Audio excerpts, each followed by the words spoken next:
The PSI tire inflation system requires simple maintenance to keep it operating properly. First, connect an air pressure source capable of supplying at least 120 PSI to the trailer glad hand, and also connect an electrical source to the front of the trailer. Begin by checking the light operation by opening the system maintenance valve. This will simulate a leak and the light should come on. If it does come on, close the maintenance valve and proceed to the next step. If the light does not come on, we will need to investigate why. While the system maintenance valve is still open, check the leads on the flow switch to make sure they have power.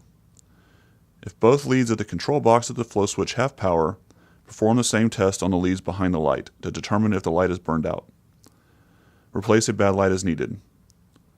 Please note that the power for the light comes off the ABS wire on the trailer. Next, we need to check the system output pressure. Turn the system off. Detach the output line from the control box and install a high-quality liquid-filled gauge to the outlet port on the control box. Turn the system back on. Read the output pressure. It should read 3 PSI above the target pressure. As an example, if you're trying to achieve 100 PSI as a cold tire pressure setting in your tires, the gauge should read 103 PSI. If the output pressure is correct, then remove the gauge and reattach the output line to the outlet port on the control box. Turn the on-off valve on the control box back to the on position. If the box needs adjustment, then refer to the video or presentation on control box adjustment. Now you want to check the wheel end components. Start off by disconnecting the hoses from the through tee at the knurled fitting. If the fitting is too tight, you can carefully loosen it with pliers. Please note that it is only necessary to hand tighten the knurled fittings when reinstalling the hoses. After the hoses are disconnected, make sure the valve core is clean and free of anything that may impair its function. Briefly depress the valve core and ensure air will flow freely from the tire. If air doesn't flow freely from the tire, replace the hose. If the valve core is damaged, do not replace it with an ordinary valve core. This is a special valve core and available as a replacement part. Also, while the hoses are removed from the through tee, use a 1/4-inch piece of tubing to depress the check valve at the through tee and ensure air is flowing freely from the fitting. Now inspect the tire. Check the tire pressures. This can be done with a calibrated tire gauge at the end of each hose. If the tire pressure is correct, do nothing. If the tire pressure is too high, release air from the tire by pressing the valve core in the hose. Ensure that the pressure in the tire is 5 to 10 PSI below the target cold pressure setting. If the tire pressure is too low, inspect the tire and the hose for leaks. After inspecting the wheel end, we want to check for leaks. Spray a soap and water solution on the vent area of the hubcap. If there are bubbles present in the hub relief vent, we need to find the source of the leak. Turn off the system and open the system maintenance valve to release the air from the system. Remove the through tee from the hubcap by turning it counterclockwise. Remove the hubcap and protect the bearings.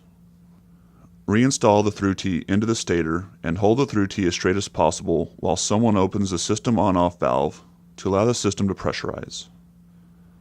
Now spray the soap and water solution on the stator seal, stator threads, the outer diameter of the press plug, and the through tee seal. Also spray the thermal screw if your trailer is equipped with the thermal alert option. Use caution not to allow the solution to come into contact with the wheel bearings. Dry all components after the leak is identified. You should only have to replace the part that is leaking. Please note if you're replacing the through tee, make sure the part you order has the same length stem. If the stator needs to be replaced, reinstall a new one. When replacing a new stator, be careful not to break off the white filter on the end. If this white filter is broken at any point of inspection, the stator needs to be replaced.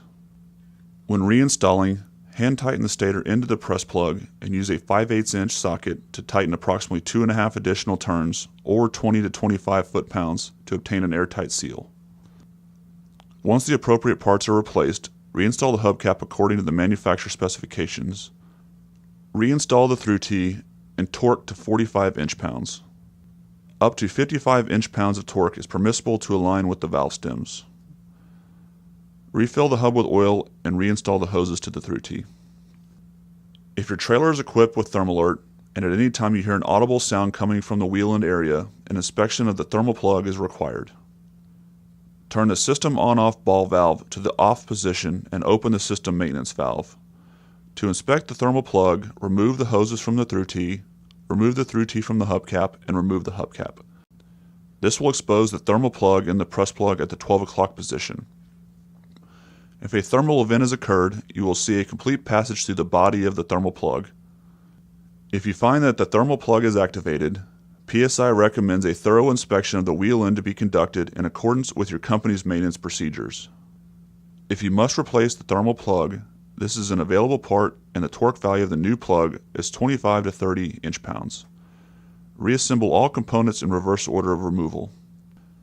After all repairs have been made, verify the system on-off valve is in the on position and the system maintenance valve is closed. If you are finding excessive oil on your wheel end, check the oil level. The level should be between the add and the full marks on the hubcap. Overfilling will cause the oil to escape through the hub vents. You should also check for defects in the hubcap and for leaking components in the wheel end that may be pushing the oil through the hub vents. Follow the steps discussed earlier to identify the leak. This concludes the recommended maintenance procedures set forth by PSI. If you have any further questions, please contact your Meritor or PSI representative.